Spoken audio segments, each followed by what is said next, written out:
The smoke was still rising when I found the lottery ticket in my apron pocket.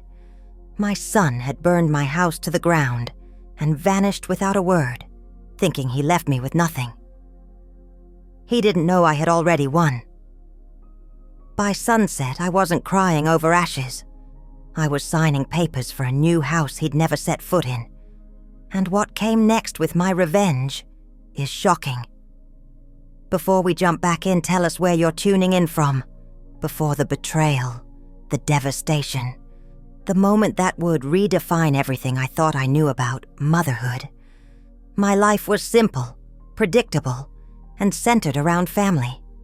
My name is Lorraine Miller, and I've lived in this small upstate New York town since the day I was born. I raised my son Kyle alone after my husband Frank died in a factory accident when Kyle was just 10. The day they brought me Frank's lunch pail and work boots, I made myself a silent promise that our boy would never want for anything that truly mattered. I worked double shifts at Melody's Diner for 23 years, serving the same faces day after day, memorizing how they liked their eggs and which ones tipped well. On weekends, I cleaned houses for the wealthier families outside town. My hands grew calloused, my back perpetually ached, but Kyle had what he needed: clothes, school supplies, even those expensive sneakers all the kids were wearing when he was in high school. Frank and I had dreamed of sending Kyle to college, maybe the first Miller to get a degree. I saved every spare penny in an old coffee can marked Kyle's future. When he dropped out after one semester saying it wasn't for him, I swallowed my disappointment and told him I understood. When he couldn't keep jobs at the hardware store, the gas station, or even the factory where his father had died, I reminded him everyone finds their path at different times. What I didn't say was that I saw the truth, how he'd come home smelling like beer after calling in sick, how money disappeared from my purse when he visited, how the excuses piled up like winter snow. Never his fault, always someone else holding him back or treating him unfairly. Mom, the manager had it in for me. Mom, they don't appreciate hard workers anymore.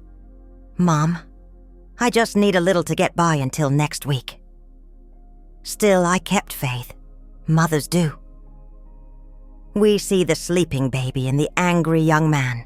We remember tiny fingers wrapped around ours when those same hands are extended, palms up, asking for more. I lived in the house my father built with his own 2 hands, a simple 2-bedroom with worn floorboards that creaked in familiar places. The roof needed work. The porch sagged a little more each spring. But it was paid for, and it was mine. Kyle had his old bedroom waiting whenever he needed it, though he preferred crashing with whatever friends would have him, returning only when those welcomes wore thin. Yesterday was my 68th birthday. Nobody remembered. I bought myself a scratch-off lottery ticket along with my usual groceries. A small indulgence. The cashier, young enough to be my granddaughter, smiled and said, "Good luck, Mrs. Miller." I tucked it into my apron pocket and forgot about it until morning. I never expected much from life except loyalty. Family sticks together. That's what my father taught me. That's what I believed until today. The morning light filters through my kitchen curtains, the same faded yellow ones I've had for 15 years.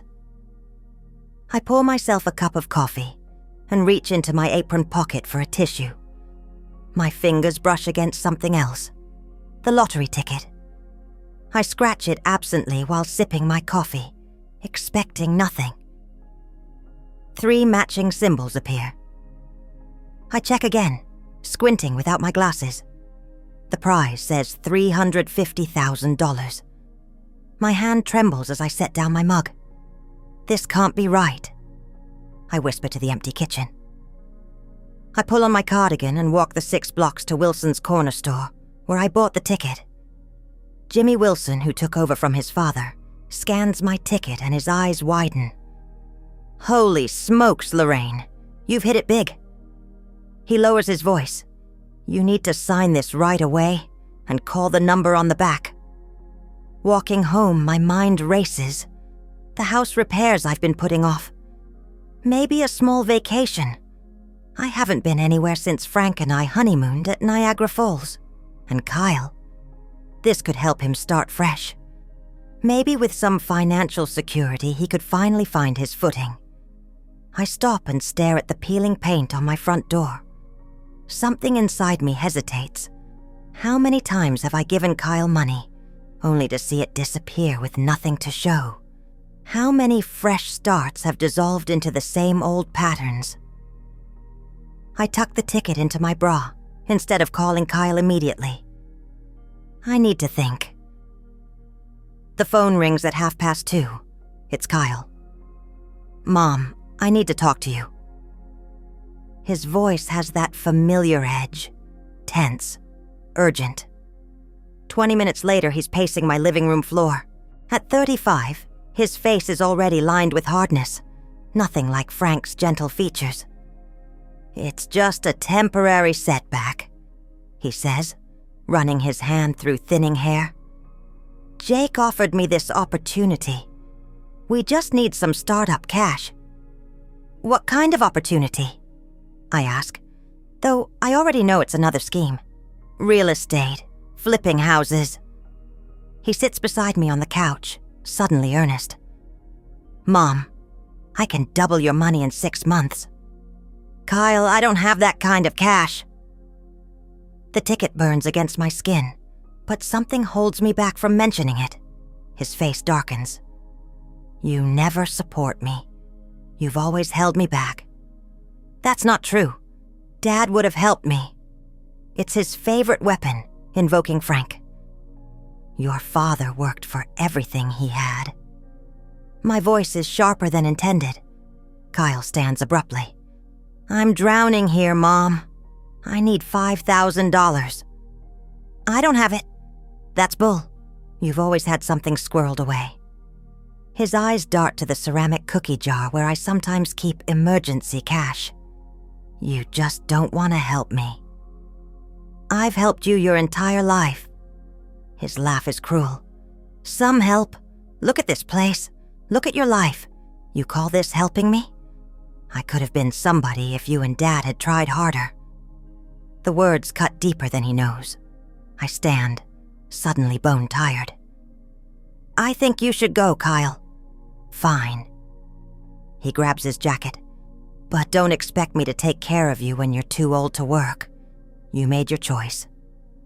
The door slams behind him, rattling the family photos on the wall. One falls, the frame cracking against the floor. Frank holding newborn Kyle, his face glowing with pride. I don't sleep that night. At dawn, I call the lottery number and speak with a woman named Margot. She explains the process of claiming my winnings, her voice warm and respectful, a tone I've almost forgotten. I'm still sitting at the kitchen table when I smell smoke. Strange. I haven't cooked anything. Then I see the orange glow through the window. The smoke was still rising when I found the lottery ticket in my apron pocket. My son had burned my house to the ground and vanished without a word, thinking he left me with nothing. He didn't know I had already won. By sunset, I wasn't crying over ashes. I was signing papers for a new house he'd never set foot in, and that was just the beginning. Telling and preparing this story took us a lot of time. So if you are enjoying it, subscribe to our channel. It means a lot to us. Now back to the story. I watch firefighters battle the flames engulfing my father's house until there's nothing left but charred beams and memories turned to ash. Sheriff Duffy stands beside me, his notebook open. "Accelerant was used at multiple points around the exterior," he says, voice gentle but professional. "This wasn't an accident, Lorraine." I nod, numb. "It was Kyle." Sheriff Duffy doesn't look surprised. "We'll need to make that official. Can you come to the station tomorrow?" Where will I sleep tonight? The question sounds childish even to my ears.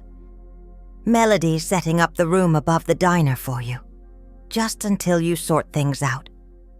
He hesitates. We'll find him, Lorraine. But I'm not sure I want them to. Morning comes, and I sit across from Sheriff Duffy with a statement form between us. My hand shakes as I write what I know. Kyle's anger, his demands for money, his threats before he left. His truck was spotted heading west on Route 29 last night, Sheriff Duffy says when I finish. Left town in a hurry. I feel a strange relief. What happens now? We file charges. Arson's a felony, Lorraine. His eyes are kind but firm. When we catch him, he's looking at serious time. I think of Kyle in prison, his bitterness hardening into something worse. Another mother might beg for leniency. Another mother might still believe in redemption. I understand, is all I say. Outside the station, I retrieve the lottery ticket from my bra. The paper is damp with sweat, the numbers smudged but legible. I have an appointment at the state lottery office in Albany tomorrow. Today I need clothes, toiletries, the basics to replace everything that burned. At the thrift store, I select a few modest outfits, remembering how Kyle used to mock my church lady clothes. The elderly cashier recognizes me and pats my hand. Heard about your trouble, dear. No charge today. I shake my head firmly. I can pay. My pride is one of the few possessions I have left. That afternoon, I sit on the edge of the bed above Melody's diner, surrounded by shopping bags containing my new life's possessions. The weight of everything, Kyle's betrayal, my homelessness, the secret fortune, presses down until I can barely breathe. I need guidance, not from friends who've known me forever and see only poor, pitiful Lorraine. I need a stranger's perspective. On the edge of town sits a small brick church I've passed hundreds of times but never entered. My feet carry me there now. It's empty except for a middle-aged man arranging hymnals in the pews. Can I help you? He asks, and something in his gentle tone breaks the dam inside me. I don't know what to do, I whisper. Pastor Richard Hayes, as he introduces himself, leads me to his office and listens without interruption as I explain my situation. I tell him everything except the lottery win. Your son took everything from you, he says when I finish. He thinks he did. Pastor Hayes raises an eyebrow questioningly. I have resources. I can't bring myself to elaborate. But I don't know if I should use them to help him or to leave. Leave? Start over somewhere else, where nobody knows me as Kyle Miller's mother or Frank Miller's widow. The words feel treasonous as they leave my mouth. Pastor Hayes leans back in his chair. There's a difference between abandoning someone and allowing them to experience the consequences of their actions. He'll have nothing, as he intended for you. He studies my face. What's really holding you back, Lorraine? I stare at my hands, spotted with age and years of work. If I leave, I'm admitting that I failed, that all those years of sacrifice meant nothing. Or perhaps, he says gently, you're admitting that you deserve more than what those sacrifices brought you. I leave the church with his words echoing in my mind and the address of a food pantry in Riversend, the next town over, where he volunteers weekly. If you decide to visit Riversend, he says cryptically, they're always looking for helping hands. The state lottery office feels sterile and intimidating. I'm wearing my new clothes, hair freshly trimmed at the budget salon, but I still feel out of place among the official seals and government employees. Margot Sinclair greets me with a firm handshake. She's younger than I expected, maybe 40, with intelligent eyes that miss nothing. Congratulations, Mrs. Miller. Let's get you set up. She guides me through forms and options, explaining tax implications and payment choices. When she asks about publicity, I freeze. Publicity. Most winners are announced publicly. Your name, hometown, the amount. It's standard procedure. But it's not mandatory in our state. I think of Kyle, who surely believes I'm destitute, homeless, desperate. If he learns about the money, I'd prefer to remain anonymous, I say firmly. Margot nods, understanding in her eyes. We'll need to set up a trust then. I can recommend several attorneys who specialize in lottery winners. By afternoon, I have a cashier's check for my first installment, less than the full amount after choosing the lump sum option and accounting for taxes, but still more money than I've ever possessed. More than Kyle could imagine. Standing outside the bank where I've opened a new account, I feel disoriented. I'm homeless, yet wealthy, betrayed yet strangely free. For the first time in 35 years, I have no one to think about but myself. I call Pastor Hayes that evening from my room above the diner. I'd like to visit that food pantry in Riversend, I tell him. And perhaps look at rental properties while I'm there. His voice warms. I happen to be heading there tomorrow morning. Need a ride? As I pack my few new belongings, I glance out the window toward the empty lot where my house once stood. Yellow caution tape flutters in the evening breeze. The charred remains will be cleared soon, the land sold to cover outstanding property taxes. Another piece of my past erased. I feel a pang, not for the house itself, but for what it represented. A life built on the belief that family trumps all, that sacrifice would be rewarded with loyalty. I was wrong. Tomorrow I'll see what Riversend has to offer.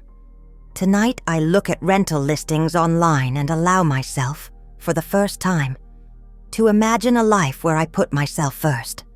A life built not on ashes, but possibility. Pastor Hayes' car smells of peppermint and old books. As we drive the 20 miles to Riversend, I watch my hometown recede in the side mirror. The burned remnants of my house aren't visible from here, but I feel its absence like a phantom limb. Nervous?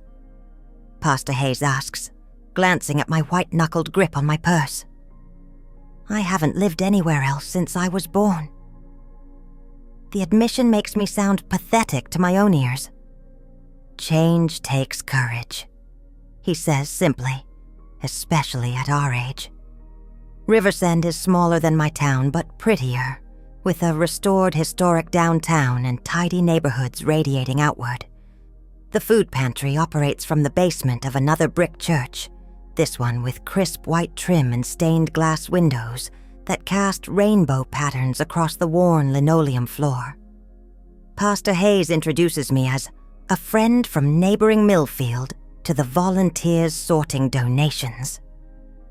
I work alongside them for 3 hours, filling boxes with non-perishables, arranging the fresh produce delivered by local farms. Nobody asks about my life story. Nobody mentions Kyle or pities me for what I've lost. I'm just another pair of hands, useful and welcome.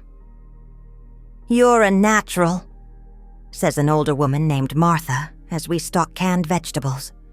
We're here every Tuesday and Thursday if you're interested in becoming a regular. The idea settles like a warm blanket around my shoulders. I could be a regular here. I could be anyone I want. After our shift ends, Pastor Hayes suggests lunch at a small cafe across from the town square. Over chicken salad sandwiches, he mentions casually, "There's a rental property open on Willow Street." Nothing fancy, but it's walking distance to downtown. I follow his gaze across the square to a small real estate office. I should at least look, I say, surprising myself with the decisiveness in my voice.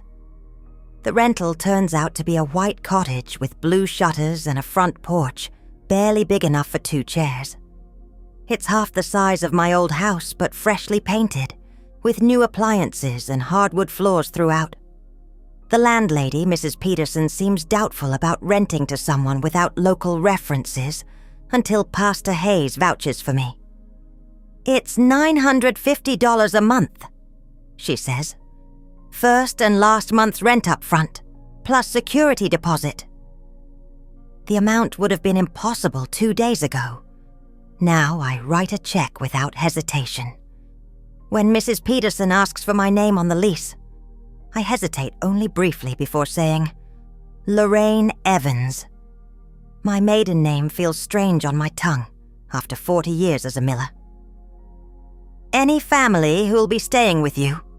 she asks, filling out the form. "Number just me." Pastor Hayes helps me move in the following weekend. My possessions now fit in the trunk of his car. Clothes, toiletries, a few books purchased from the second-hand shop, and kitchenware from the dollar store. The cottage comes partially furnished with a simple bed, couch, and dining table. "It's perfect," I tell him, though the starkness makes my chest ache. No family photos, no heirlooms, nothing with history. "It's a blank canvas," he corrects gently. "You get to decide what fills it now." I spend the first night alone in my new home, listening to unfamiliar creaks and settling sounds. My old house spoke a language I understood after decades of occupation. This place is still a stranger. I sleep fitfully, dreaming of flames and Kyle's face twisted in rage. In the morning, I walk downtown to buy groceries and cleaning supplies. The local market is smaller than the supermarket back home, but less intimidating. As I study fruit in the produce section, a brisk voice startles me. "You're new." The woman is about my age, with short silver hair and keen blue eyes. She wears gardening gloves and carries a basket of tomatoes and herbs. "I moved in yesterday, Willow Street Cottage." "Ah, the Peterson place. I'm Dana Cartwright, your neighbor across the street." She extends a gloved hand, which I shake awkwardly. "Single?" The bluntness takes me aback. "Widowed?" Dana nods approvingly. "Same, 11 years now. Best years of my life if you want the truth." I'm still processing this when she adds, "I'm making lasagna tonight. Too much for one person. Come over at 6 if you want some." Before I can respond, she's marched toward the checkout, leaving me bewildered by what might have been either neighborly kindness or fierce loneliness. That afternoon, I used some of my lottery money to purchase essentials: a television, microwave, better bedding, a comfortable reading chair. With each purchase, I feel simultaneously guilty and liberated. Frank would have approved of my practicality. Even these splurges are modest. Kyle would have pushed for extravagance: a new car, designer clothes, perhaps a cruise. I buy a small potted plant for my kitchen windowsill. It's the most frivolous thing I allow myself. At 6 o'clock, I stand on Dana Cartwright's porch with a bottle of wine, another small luxury, clutched in my hand. Her house is similar to my cottage, but larger, with a wraparound porch and garden beds exploding with vegetables and flowers. "Right on time," she says, opening the door before I can knock. Good. I hate people who think being late is fashionable. Her kitchen smells of garlic and basil. Unlike my sparse cottage, every surface holds some object: pottery, plants, books, framed photographs. A life fully lived and proudly displayed. "Nice place," I murmur. "Been here 30 years. Moved in with Harold when we married. Kept it when he died." She slides a bubbling lasagna from the oven. "Poured my soul into that garden after he was gone. Needed something to love that wouldn't die on me."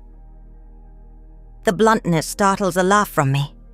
Dana grins, revealing a small gap between her front teeth. "So, Lorraine Evans," she says, serving generous portions onto plates. What brings you to Riversend? And don't say a fresh start. I want the real story. I freeze, fork halfway to my mouth. How do you know my name? Small town. Mrs. Peterson mentioned renting to a widow from Millfield. She sips her wine. My son-in-law's cousin is the dispatcher at the sheriff's office over there. House fire last week. Arson. Owner named Lorraine. My stomach plummets. So much for anonymity. Dana continues calmly. I don't care what your real last name is or why you changed it. Lord knows I considered changing mine when my kids tried to put me in assisted living 3 years ago, so they could sell this house. I stare at her, speechless. They thought I was getting confused because I told them to mind their own business. She taps her temple. Sharp as ever. Just low tolerance for nonsense now. My house, my rules, my life. Haven't spoken to them since. You cut off your own children? I can't hide the shock in my voice. They cut me off first, from my independence, my dignity. Dana sets down her glass firmly. Family isn't just blood, Lorraine, whatever your name is. It's respect. We eat in silence for a few minutes. Finally, I say, Miller. My name was Lorraine Miller. Was. Is. But I'm considering legally changing it. The thought has been forming since I signed the lease. My son burned down my house because I wouldn't give him money. Dana doesn't look shocked. And now you're hiding from him. Not hiding. Starting over. I square my shoulders. There's a difference. She studies me over her wine glass, then nods once. Yes, there is. After dinner, we sit on her porch swing with coffee and homemade cookies. Fireflies blink in her garden. From here, I can see my little cottage across the street, a single light glowing in the window I left on. It gets easier, Dana says quietly. The guilt, I mean. I keep thinking I should have done more. That's what they count on. Her voice is matter-of-fact. The ones who take and take. They count on our guilt, our sense of obligation. He's still my son, I whisper. And you're still a person in your own right. Dana's hand finds mine in the darkness, her gardener's fingers rough against my skin. The question is, are you ready to live like one? Walking back to my cottage that night, I feel something unfamiliar stirring in my chest. Not exactly happiness. The wounds are too fresh for that.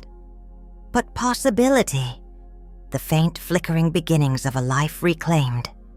The next morning, I apply for a part-time position at the Riversend Library. Not because I need the money, but because I need the purpose. The head librarian, Mrs. Osman, seems pleased with my neat handwriting and organized nature. We need someone for the morning shift, shelving and helping with story time for the preschoolers, she explains. Nothing too strenuous. It's perfect. A way to be useful without revealing too much of myself. I'll start on Monday. When I return to my cottage, there's a ceramic pot on my doorstep filled with herbs. Basil, rosemary, thyme. A small card reads simply, "These are harder to kill than flowers." D double quote. I place it beside my potted plant on the kitchen windowsill. 2 living things in my care. A modest beginning. That night, for the first time since the fire, I don't dream of flames. Instead, I dream of a garden growing from ashes, green and vibrant with new life. I've been in Riversend for 3 weeks when the first whispers from my old life reach me. I'm shelving books in the library's reference section when Pastor Hayes appears, his expression grave. "Do you have a moment, Lorraine?" We sit in the small staff break room, mugs of tea between us. He keeps his voice low. "Kyle's back in Millfield. He's been asking about you." My fingers tighten around the mug. What did you tell him? Nothing. But he's making quite a scene, claiming you're mentally unstable, that you've wandered off. He hesitates. He's trying to access your bank accounts as next of kin. A bitter laugh escapes me. There's nothing there for him to find. Sheriff Duffy is still looking to question him about the fire. Kyle's denying everything, saying it was an electrical issue, and that you're confused about your argument. Of course he is. Kyle has never taken responsibility for anything. There's something else, Pastor Hayes adds. He's been telling people you recently came into some money, an inheritance from a distant relative. The blood drains from my face. How could he know? He doesn't, not specifically. But apparently Mrs. Wilson overheard her husband, the store owner, mention you'd won something the day before the fire. Kyle's fishing. I close my eyes, remembering Jimmy Wilson's excited face when he scanned my ticket. Someone must have seen us, made assumptions. What do you want to do? Pastor Hayes asks. Nothing, I reply, surprising myself with my certainty. Let him search. Let him wonder. That evening, I tell Dana everything over chamomile tea on her porch. The lottery win, Kyle's new claims, my fear that he'll somehow track me down. You need to get legal protection, she says firmly. My niece is an attorney in Albany, specializes in elder law. She can help with restraining orders if needed. I'm not elderly, I protest weakly. Dana raises an eyebrow. Honey, we're both closer to the finish line than the starting gate. Besides, age isn't the point. Protection is. She's right, of course. The next day, I drive my newly purchased used car, a sensible Honda with good gas mileage, to Albany to meet with Dana's niece, Judith Blackwell. Judith reminds me of a younger Dana, with the same direct gaze and no-nonsense attitude. In her sleek office, I explain my situation while she takes notes. It feels strange articulating the full story. The years of emotional manipulation, the escalating financial demands, the arson, the lottery win. Spoken aloud, the pattern is unmistakable. You need 3 things, Judith says when I finish. First, a will that explicitly excludes Kyle, with documentation explaining why. Second, a financial trust that protects your assets. Third, legal name change paperwork to make Lorraine Evans official. Is all that really necessary? The formality of cutting Kyle out of my life permanently makes my chest tighten. You tell me. Judith's eyes are kind but firm. Has he given you any reason to believe he'll ever respect your boundaries? The answer is obvious. We spend the next 2 hours reviewing paperwork. When I sign the forms to initiate my legal name change, my hand trembles slightly. Second thoughts? Judith asks. Number just, acknowledging the finality of it. Driving back to Riversend, I feel lighter somehow. For decades, I've carried the weight of Kyle's expectations, his disappointments, his anger. Now I'm setting that burden down, step by legal step. 2 days later, I'm arranging a display of gardening books, inspired by Dana's influence, when a library patron approaches. She's a middle-aged woman I recognize from story time, usually accompanied by twin grandsons. You're from Millfield originally, aren't you? She asks, voice hushed in the library quiet. My guard immediately rises. I lived there for a time, yes. I was just there yesterday, visiting my sister. She leans closer. There's a man going around asking about his missing mother, showing pictures, saying she's confused, possibly wondering. When I saw you here, I thought maybe. My heart pounds, but I keep my expression neutral. How concerned of you. But I assure you, I'm exactly where I want to be. She seems unconvinced, studying my face. You do look like the woman in the photo. Lorraine something. Many women our age look similar, I say gently, turning back to my books. Now, can I help you find something specific today? She leaves looking uncertain. I finish my shift with shaking hands, constantly glancing toward the entrance, half expecting to see Kyle's angry face appear. That evening I call Sheriff Duffy from a blocked number. I heard Kyle's looking for me, I say when he answers. Lorraine? Where are you? Are you safe? Genuine concern fills his voice. I'm fine. Better than fine, actually. But I need to know. What's happening with the arson investigation? He sighs heavily. Kyle's got a lawyer now. Claims the house had electrical issues you'd been ignoring. We found the gas can in the woods behind your property, but without witnesses. So he's going to get away with it. The injustice burns almost as fiercely as my house did. Not necessarily. Insurance investigators are involved now. They're questioning the convenient timing.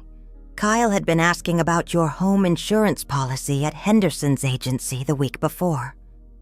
Of course he had. Always calculating, my son. Don't tell him where I am, I say firmly. I don't want to be found. Lorraine ... Sheriff Duffy hesitates. He's your son. And I'm his mother, but that doesn't give him the right to destroy my life. After hanging up, I sit on my small porch, watching fireflies dance across Dana's garden. My phone buzzes with a text from Pastor Hayes. Kyle visited the church today, asked a lot of questions about Riversend. Be careful. The walls are closing in. Kyle is getting closer. The next morning, I'm arranging flowers on my kitchen table. A small luxury I now allow myself weekly, when there's a sharp knock at my door. My blood freezes. It's Dana, looking uncharacteristically disheveled. There's a man at the market asking about new residents, showing photos. It's him, isn't it? I sink into a chair, legs suddenly weak. Yes. Dana is already moving, closing curtains. Pack a bag. You can stay with me until we figure this out. I can't hide forever, I say, staring at the cheerful flowers that now seem like a mockery. No, but you can get a restraining order. Dana's voice is steel. Judith already has the paperwork ready, remember? We just need to file it. By noon, I'm installed in Dana's guest room. Calls made to both Judith and the library, explaining my absence. I feel ridiculous. A grown woman hiding from her own son, but also justified. The memory of flames consuming my home isn't something imagination conjured. I spend the afternoon helping Dana in her garden, finding comfort in the simple act of pulling weeds and pruning tomato plants. The physical labor quiets my mind. We're washing up at the outdoor spigot when Dana suddenly stiffens. Don't turn around, she says quietly. There's someone watching us from the street. My pulse races, but I continue rinsing soil from my hands as naturally as possible. Kyle? Can't tell. Man in a baseball cap, leaning against a blue pickup. Frank had a blue pickup decades ago. Kyle always wanted one just like it. He's coming up the walk, Dana whispers, then calls out in a cheerful voice. Afternoon? Can I help you? I'm looking for this woman. Kyle's voice, so familiar it makes my shoulders bunch with tension. She's my mother. She's not well. I slowly turn around, wiping my hands on my gardening apron. Kyle stands at the edge of Dana's lawn, holding a photograph of me from Christmas 2 years ago. He looks thinner than I remember, his face haggard. For a fleeting moment, my heart aches for the little boy who used to climb into my lap after Frank died, seeking comfort. Then I see the calculation in his eyes as he recognizes me. Not relief that his missing mother is safe. Not joy at our reunion. Just the swift mental recalculation of someone whose lies have just been exposed. "Mom," he says, attempting a concerned smile. "Everyone's been so worried." "No one's been worried, Kyle." My voice is steadier than I expected. "You've been worried about the money." His expression flickers. "What are you talking about? I've been searching everywhere for you." "After burning down my house?" The words hang in the still summer air between us. "That was an accident. You know the wiring was old. Stop lying." I step forward, Dana a solid presence at my side. "Sheriff Duffy found the gas can." Kyle's face hardens. "They can't prove anything." "Why are you here, Kyle?" I ask, suddenly tired. "What do you want from me?" "You're my mother. I want to take you home." "I am home." His eyes narrow, glancing at the cottage across the street, then back to Dana's substantial house. "People are saying you came into some money before the fire, an inheritance or something. Is that true?" And there it is, the real reason for his concern, his search, his pretense of filial devotion. "Is that why you're here? For money?" "I deserve something after everything I've been through," he says, dropping the concerned son act. "You owe me." Dana makes a small, disgusted sound beside me, but I raise a hand to quiet her. This moment has been building for 35 years. "I owed you a safe home, which I provided. I owed you an education, which you rejected. I owed you love, which you exploited." Each word feels like releasing a stone I've carried too long. "I don't owe you anything more, Kyle." "You've got money," he insists, voice rising. "And I'm your son. Your only family." I look at his angry face, Frank's eyes, my mother's chin, but none of the kindness of either, and feel something finally break free inside me. Family doesn't burn down your house when you refuse to fund their schemes. I stand straighter, square my shoulders. Family doesn't treat love as a debt to be collected. What you want isn't a mother, it's an ATM. "After everything I've done for you, what have you ever done for me, Kyle? Name one thing." His mouth opens, closes, opens again. No words come. "That's what I thought." I turn back to Dana's garden. "Please leave. If you come near me again, I'll file for a restraining order." "You can't just throw me away," he shouts, advancing a step. "I'll tell everyone about your money. I'll contest whatever will you've made. I'll make your life hell." Dana moves between us, phone in hand. "I've just texted the sheriff. He's 3 minutes away. Your choice, young man." Kyle glares at us both, then spits on Dana's perfectly tended lawn before stalking back to his truck. As he peels away from the curb, I let out a breath I feel like I've been holding for years. "You did good," Dana says, squeezing my shoulder. But all I feel is hollow, emptied of something essential. The son I raised is truly gone, if he was ever really there at all. The sheriff arrives minutes after Kyle's departure, taking our statements with methodical patience. When Dana describes Kyle spitting on her property and making threats, his expression darkens. "We can file harassment charges," he offers, but I shake my head. "Just document it, for now." After he leaves, Dana and I sit on her porch swing with glasses of lemonade, watching the sun set behind my little cottage across the street. The summer evening buzzes with cicadas and distant lawnmowers. "You can stay here as long as you need," Dinah says, breaking our companionable silence. "Thank you, but I can't hide in your guest room forever." I sip my lemonade, the tart sweetness grounding me. I need to face this. "What will you do if he comes back?" The question has been circling my mind all afternoon. File the restraining order, complete my legal name change, keep living my life. I turn to her, finding strength in saying the words aloud. I won't let him make me a prisoner again. Not of fear, not of guilt, not of obligation. Dana raises her glass in a small toast.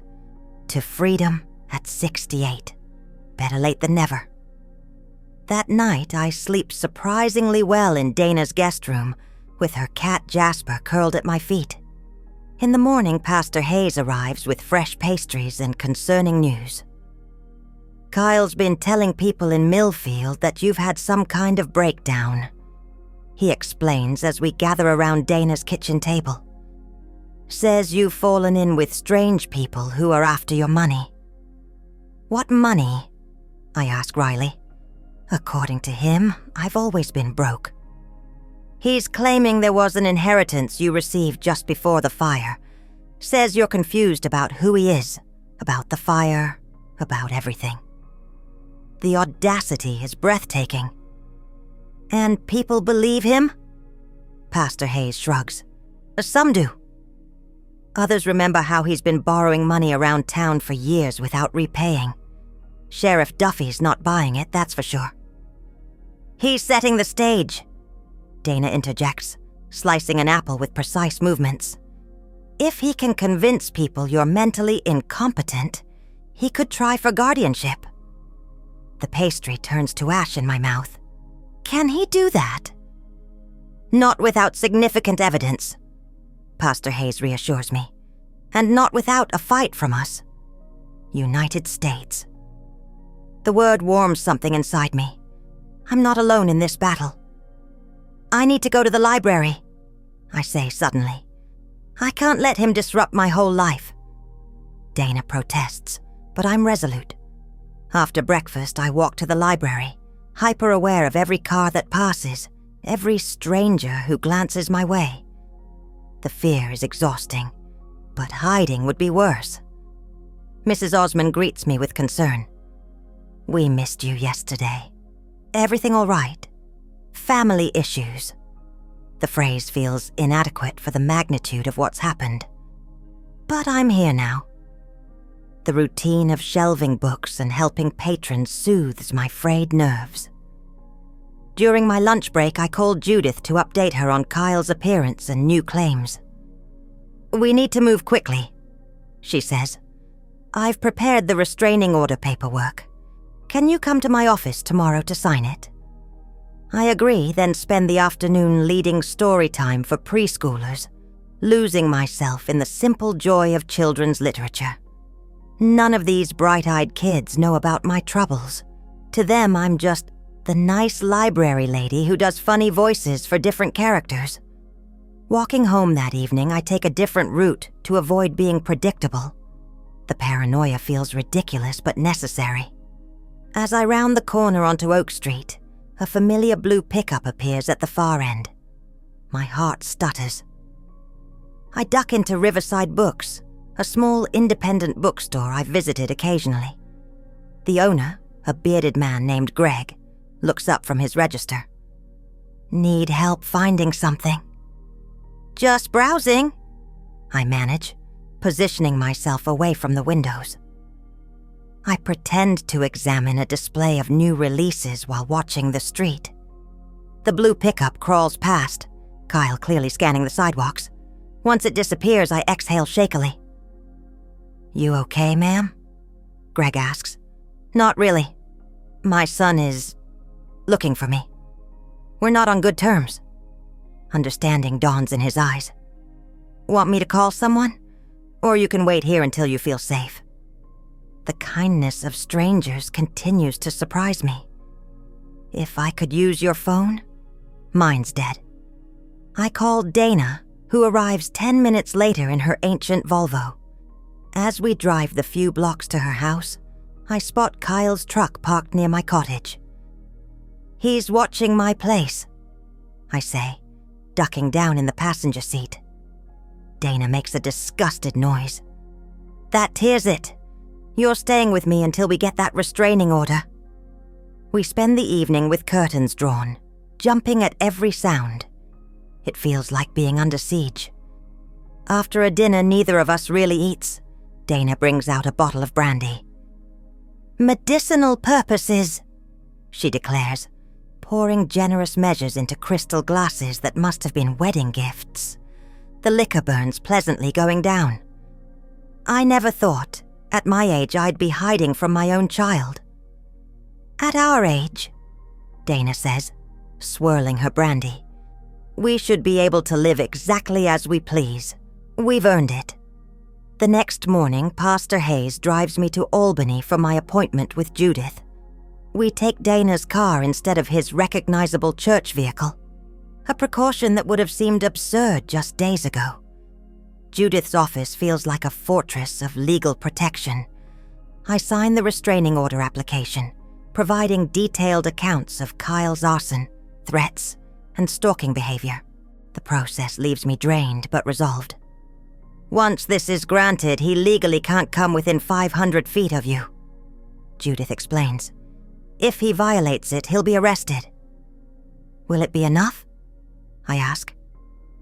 Her expression softens. "It's a strong legal tool, but it's still just paper. Be vigilant. Consider a security system for your cottage." On the drive back to Riversend, Pastor Hayes is uncharacteristically quiet. Finally, he says, "I've been thinking about what happens next, after the restraining order." "What do you mean?" "Kyle isn't likely to simply accept this and move on. People like him, who feel entitled to what others have, rarely do." The truth of his words settles heavily. "So what are my options?" "You could move again, somewhere further away." I consider this, watching the familiar landscape of upstate New York roll past the windows. This region has been my home for my entire life. The thought of leaving it behind entirely makes my chest ache. "Or?" I prompt. "Or you stand your ground. Build your life here, with people who care about you. Except that there may be occasional disruptions." "That's a diplomatic way of putting it." He smiles slightly. "I am a pastor." Back in Riversend, Dana hosts an impromptu dinner, inviting Pastor Hayes and a few others from town. Martha from the food pantry, Mrs. Osmond from the library, and her husband Bill.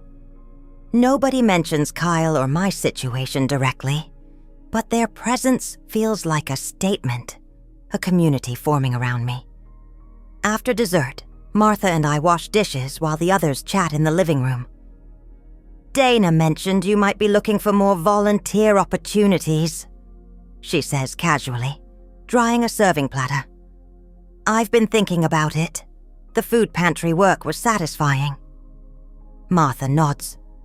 "We're starting a program for senior women who live alone, teaching basic home repairs, car maintenance, financial management, skills that help maintain independence." The irony isn't lost on me. After decades of dependency, I could help others find freedom. That sounds worthwhile? "We meet Wednesdays at the community center. No pressure, but you'd be welcome." She hands me the dried platter. "Dana says you're good with people, calm in a crisis." I nearly laugh at this assessment given my current circumstances, but something about her sincere expression stops me. Perhaps this is how others see me now, not as Kyle Miller's doormat mother, but as someone strong, someone who survives. "I'll think about it," I promise. Later that night, alone in Dana's guest room, I find myself mentally cataloging all these new connections. Dana's fierce friendship, Pastor Hayes' steady guidance, Martha's casual inclusion, the library patrons who greet me by name. In just a few weeks, I've begun building something I never really had in my decades in Millfield, a community of my own choosing. My phone buzzes with a text from an unknown number. My finger hovers over it, hesitant. Then I open it. "Mom, we need to talk. One conversation. That's all I ask. Tomorrow, 2 p.m., Riversend Library. Public place. Your choice." I stare at the message, emotions warring inside me. Fear, anger, and beneath it all, that persistent, irrational hope that perhaps somehow Kyle could change. That the son I love might still exist somewhere inside the man who burned down my house. I show the message to Dana in the morning over coffee. Her response is immediate and vehement. Absolutely not. It's a trap. Once the restraining order's granted, he can't contact you at all. He's trying to get to you before that happens. She's probably right. And yet, what if this is my only chance to get through to him? The question comes from a place I thought I'd locked away. The stubborn, eternal optimism of motherhood. Lorraine. Dana sets down her coffee cup with deliberate care. He burned your house to the ground. He's stalking you. He's spreading lies about your mental competence. These are not the actions of someone who wants to talk. I know that. Logically, I know that. I twist my wedding ring, a habit from decades of marriage. But he's still... If you say he's still my son one more time, I swear I'll scream. Dana interrupts. Being your son is a biological fact, not a get-out-of-jail-free card for destruction and manipulation. Her harshness stings, but it's the medicine I need. I nod slowly. You're right. I won't meet him. But as the day progresses, the text message haunts me. What if this really is Kyle's attempt at reconciliation, however flawed? What if, by refusing this meeting, I'm closing a door that might never open again? By noon, I've made my decision, one that will change everything. I'm going, I tell Dana and Pastor Hayes as we sit in her kitchen at 1:30 p.m. Absolutely not! Dana protests, while Pastor Hayes watches me with concerned eyes. Not alone, I clarify, and not without protection. My plan unfolds with surprising precision. At 1:55 p.m., Sheriff Thompson from Riversend pulls his cruiser into the library parking lot, where Pastor Hayes and I wait.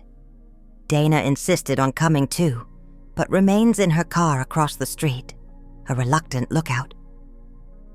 He's here, Pastor Hayes says quietly, as Kyle's blue pickup appears.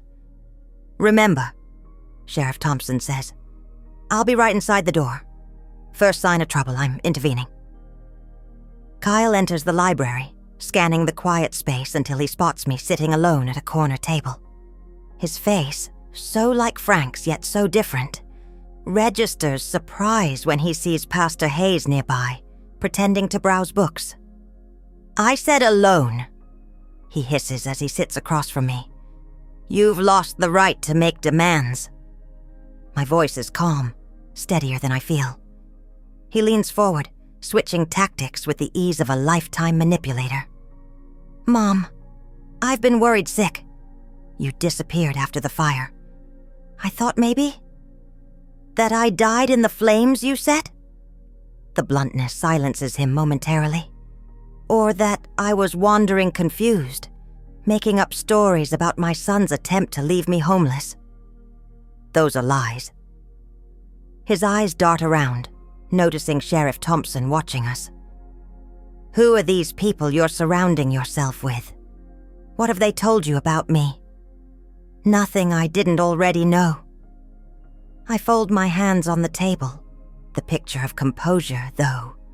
My heart pounds. Why did you want this meeting, Kyle? His expression shifts, calculation replacing concern. I heard about money before the fire. People are saying you came into some kind of windfall. Of course, it always comes back to this. And if I did?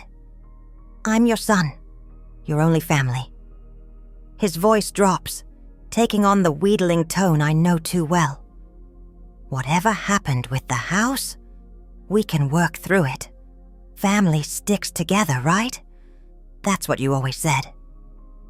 The familiar guilt rises, but something else rises stronger. Clarity. You burned down my home because I wouldn't give you money. If I had died in that fire, would you be sitting here talking about family? His silence is damning. I'm filing a restraining order against you, I say quietly. It should be approved within days. After that, you legally can't come near me. Rage flashes across his face, quickly masked.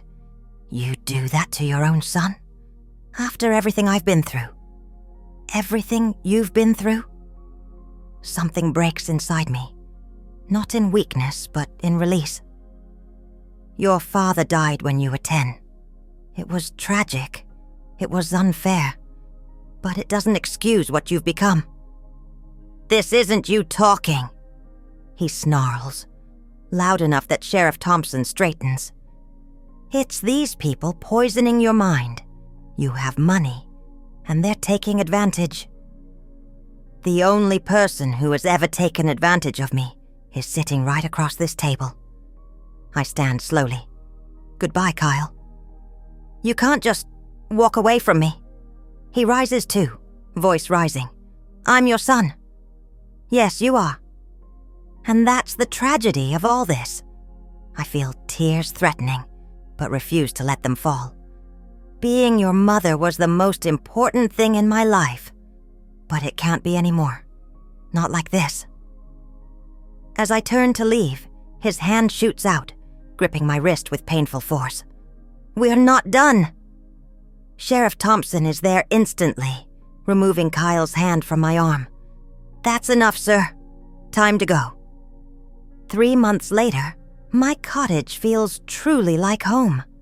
Dana helped me plant a small garden out back, hardy perennials that will return year after year. The restraining order was granted, and Kyle eventually stopped testing its boundaries after a night in jail for violation.